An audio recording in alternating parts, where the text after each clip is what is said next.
This is beautiful St. Croix. I was in St. Croix about 2 weeks ago, and on that time I went on a tour, like in one of these safari buses.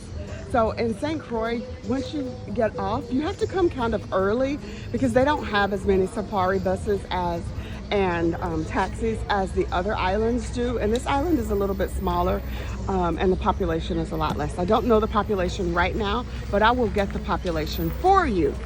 But with that being said, today the plan is to rent a car to go across the whole island. The last time I was here, I took one of these tours. It was 2 hours long, which was not long enough. And then the group that I was with did not want to get out and experience the island. So I would love to experience the island some today. So that's my new thing now. I love to get rental cars and explore the islands until the end of the day. I would say, some people say that they're not going to get off the ship if they've already been to an island. I would absolutely say get off each and every time. There's something different each and every single time that you can get off. So I know my experience this week will be different from my experience 2 weeks ago, just because I have my own transportation. And 2 weeks ago, I paid $50 for a group trip for 2 hours. And then today I'm going to pay $40 to rent a car, and I'm gonna have the car for the entire day. So you can't beat that. So that's one of my big tips and tricks for exploring an island. In St. Croix, when you rent a car, you walk immediately out of the cruise ship port. And the last time I was here, I walked from the cruise ship port and there was a sign right over here that said budget. But today, it's closed. So I was thinking the rental car company was closed, but it's not closed. There's actually an agent, and she sets up on the street. They bring the cars to you and then put the budget sign there. So when you rent your car, just look for the budget sign. Don't necessarily look for a building that's open. So unfortunately, I made a mistake. Booked the car at the airport instead of the cruise location, and I had to take a taxi to the airport, which increases the cost, but it's still less than the cost of a tour, and I will have the car all day long. So now I have the opportunity to go to the airport in St. Croix. As I continue the journey, I get to go to the airport in St. Croix. This is a really, really small airport. So when I went to get my rental car, I did not book the rental car at the right location. So you have to make sure you put the cruise port location. I don't know why it did not go through. This has never happened to me. So I had to catch a taxi to the airport to get a rental car. So now I'm here. I'm still gonna get a rental car, although I had to pay the taxi fee. It's still more cost effective than doing the tour, and I get the car all day long. So let's see how this goes. Guys, you will not believe this. I'm at the rental car place and I just found this self-guided audio driving tour. And basically you just scan this QR code and it gives you an audio driving tour. How easy is that? This is a great idea. But it says it takes about 45 minutes for the tour. So if you're coming to St. Croix, you can scan this. I don't know if you can find this online as well. Yeah, it's called VoiceMap and it's on the Google and the App Store. But I would look for a VoiceMap all over. If this is something we could do, this is definitely a game changer. Hi, look what I found. It's this thing called VoiceMap, but it's a self-guided audio driving tour. So basically you just scan this QR code here and then it gives you an audio driving tour that you can do for yourself with all the top attractions. It says you go to VoiceMap. If you don't have the QR code, you can go to VoiceMap and it's on the Google and the App Store. So this is my plan for today with my rental car. Also, throughout this journey, I'm gonna see if I could use this VoiceMap throughout my journey, even outside of like the Caribbean islands, especially when I get to Europe and those types of places. I think this will be a game changer. And no, this is not a sponsored post. This is just something that I found that I think is a great tip, and it's VoiceMap. And it even gives the places here that I should attempt to see. So this is the plan, VoiceMap. So I'm well over halfway done, and this has been the most phenomenal experience. I've literally had no hiccups. Today is day 240, and I've had no hiccups while traveling. I've not been late. Well, actually, I have been late one time, but I called the cruise ship and they waited on me. This was actually in St. Martin. I took the ferry to Anguilla, not realizing that traffic would be really, really bad. And then on the way back, there's one bridge that everyone in the island has to take to get from the French side to the Dutch side. So it took about 2 hours to go 3 miles. And needless to say, I was very late getting back. I called the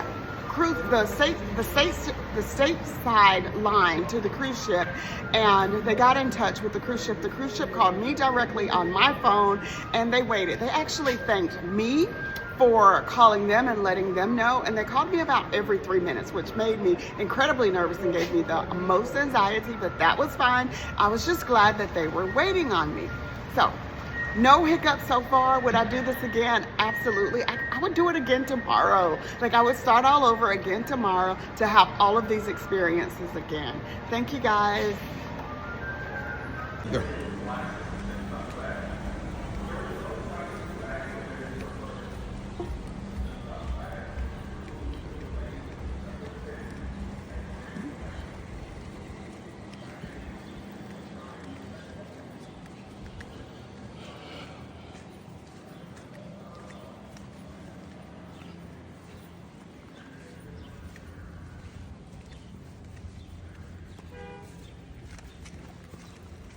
Gotta find the car. Okay.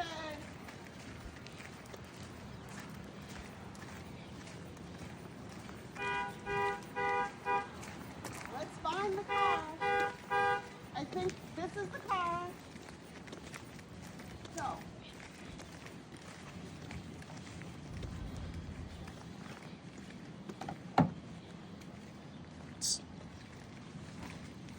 What are the, oh, wrong car.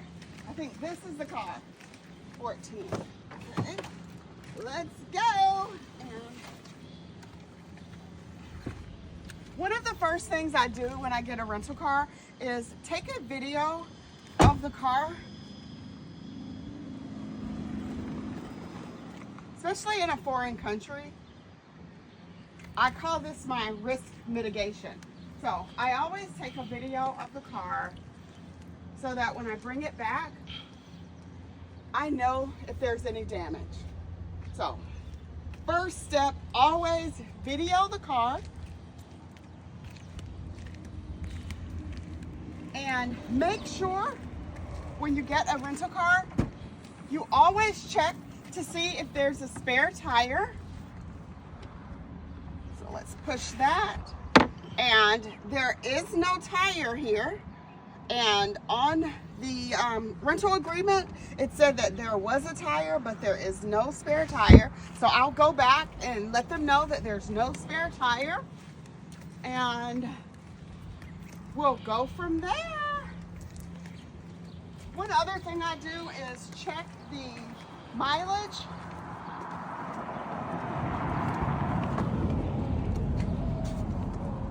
So I'll check the mileage and we're done.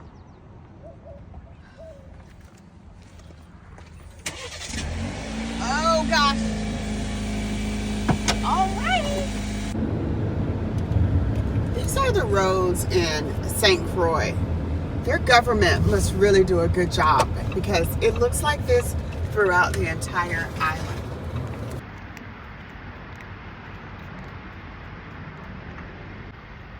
Here at the Blue House in beautiful St. Croix. This is a typical neighborhood in St. Croix.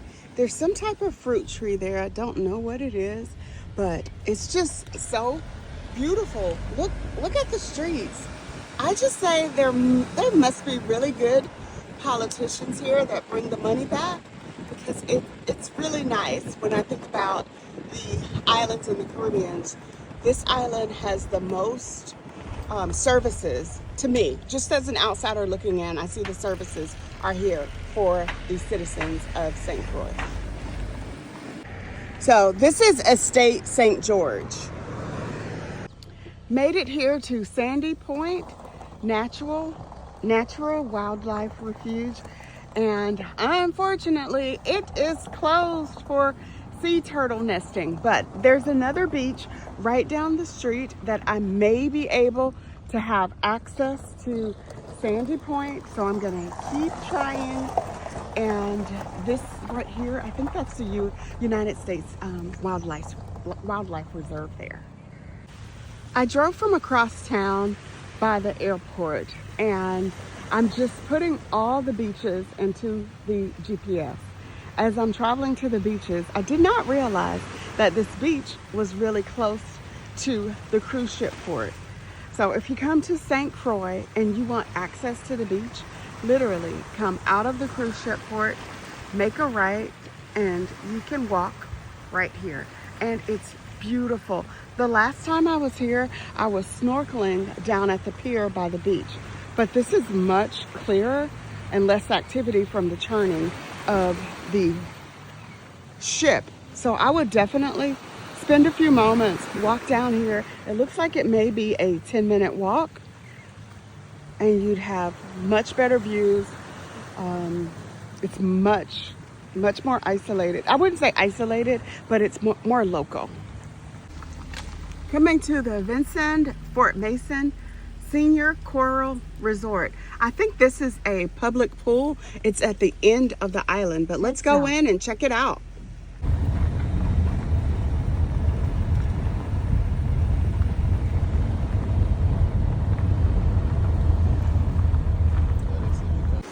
So this park is just a little bit further down from the cruise ship dock, and this is the view from the park, and this is the public park in St. Croix. I just love this. There's the swimming pool. It's an Olympic-sized pool. I'll go over and give you guys a view in just a moment.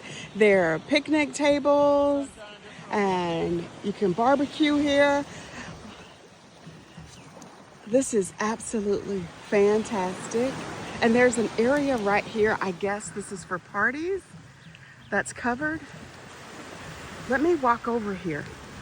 So St. Croix has about 50,000 inhabitants. That's what I've read. And it's the largest of the 3 islands of the United States Virgin Islands. So I'm underneath the covered area now on the beach. This is absolutely beautiful.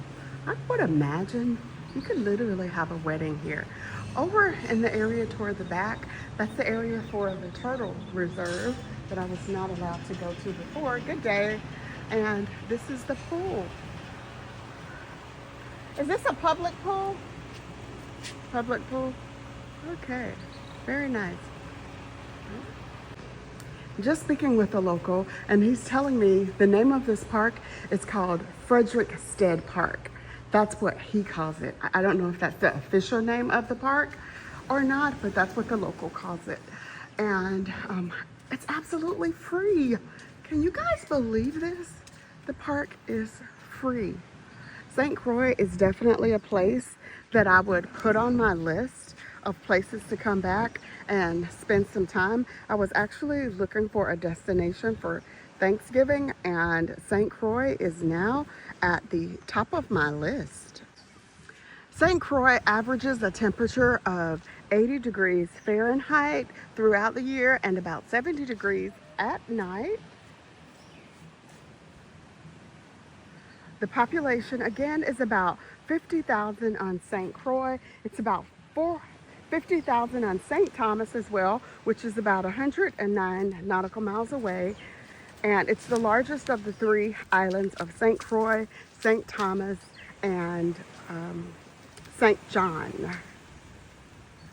The people from St. Croix are called Crucians. Crucians. And on St. Croix, you drive on the left side of the road. Although it is considered part of the Americas and or an American territory, you still drive on the left side of the road.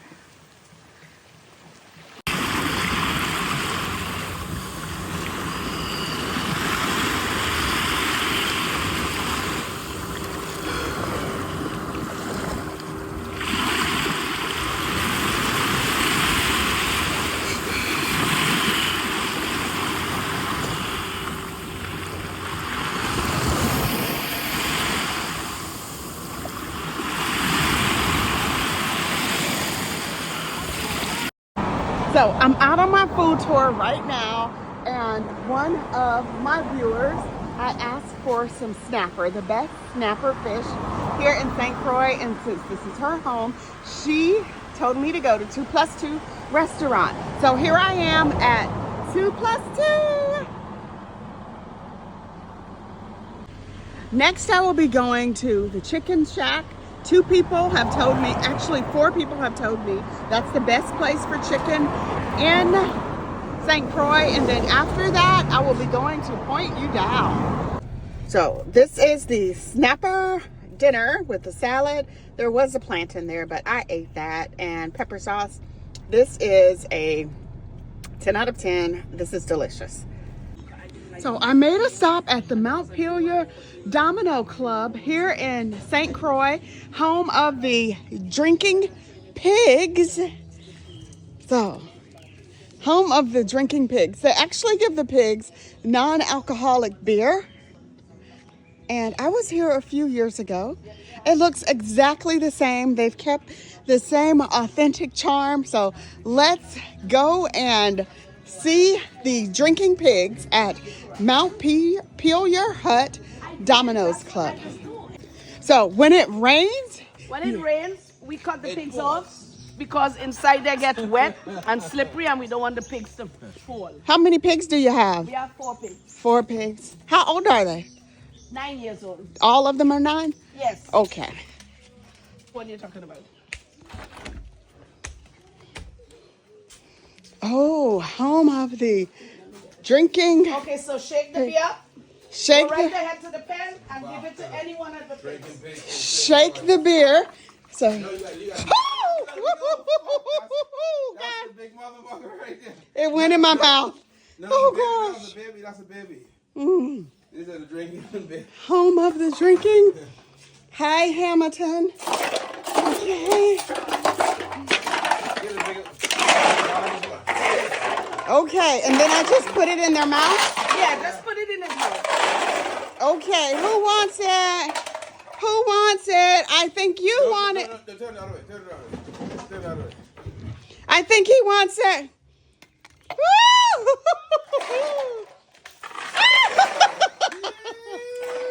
Home of the Drinking Pigs. And let's see. He drinks the beer. Jungle Joe. Where do I go?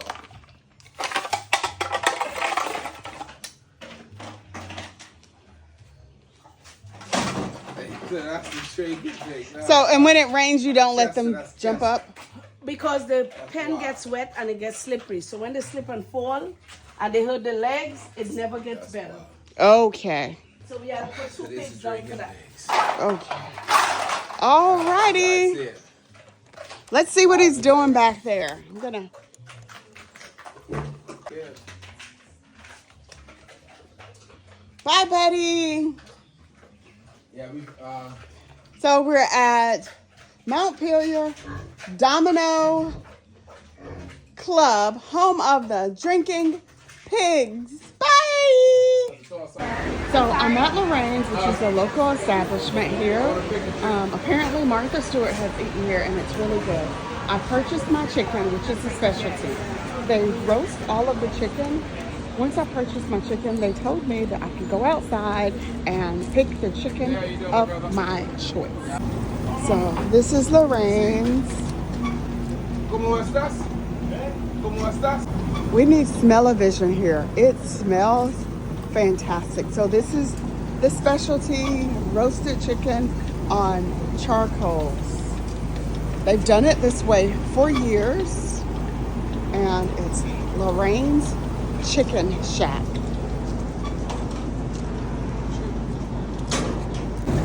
I just picked my chicken, I'm taking it in, and we're good to go.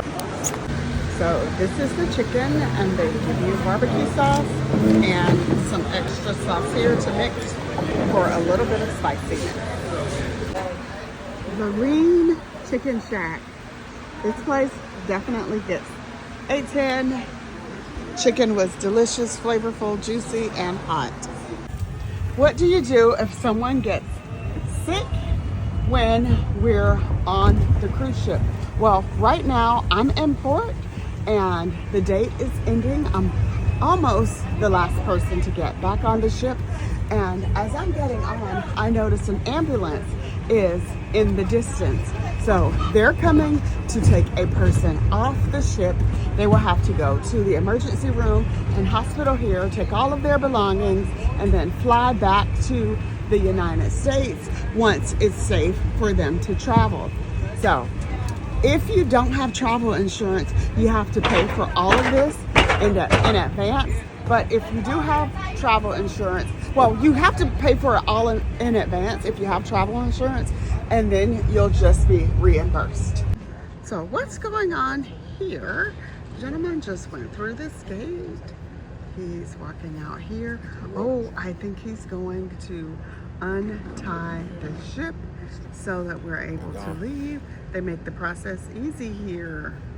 So we were waiting for the emergency services vehicle to load here. We're loaded. And now we will untie and we are off.